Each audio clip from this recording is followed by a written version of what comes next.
Now, Arsalan Iftikhar is an international human rights lawyer and joins me live now from Washington, D.C. So, the world is facing the largest forced migration crisis in history. We're looking at about 21.3 million people fleeing conflict. And the Trump administration has now reduced the total number of refugees from 110,000 to 50,000 in 2017. What does this now mean for the way in which the world views America as a safe haven for refugees? Well, Rahila, I think it's first important to keep in mind that this is essentially Donald Trump just putting lipstick on a pig.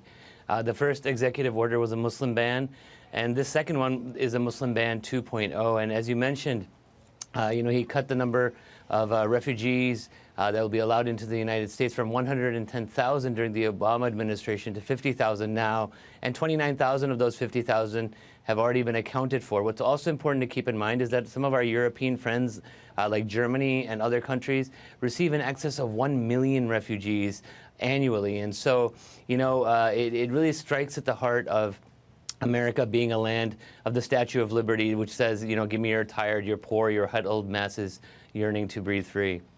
The other part of this executive order was the fact that the Syrian refugees will no longer be banned indefinitely.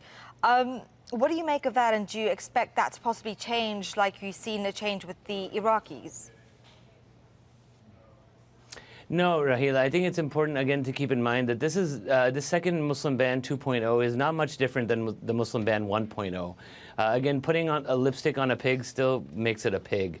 I think that when it comes to the implementation of this, it will be discriminatorily applied to disparately impact Muslims, quite frankly.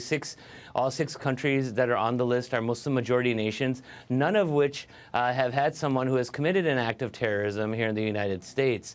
And so, again, I think that this is a political red herring that Donald Trump is using to marginalize Muslims the same way that he marginalizes Latinos or African Americans or women with his policies. And, he's sending a clear message that Muslims are not welcome in Donald Trump's America. Do we have any more clarity on the 60,000 refugees that have already been vetted for resettlement in the United States, who are now sort of in these crisis zones, still sort of left in limbo? What's going to happen to them? I don't know, Rahila. Again, with a 4-month moratorium on the refugee resettlement program, which is something that's never been done in its 50-year history. Even after September 11th, it was stopped for a few weeks, but never for 4 months. And so, not only is this going to have an impact on hundreds of thousands of refugees who've already been quote unquote vetted for resettlement here, but also lead to thousands of job losses here in the United States for people who work for these refugee resettlement programs. So it's just a terrible policy all around. All right, Arsalan Iftikhar, thank you very much indeed for taking the time to speak to us live from Washington, D.C. We appreciate it. Thank you.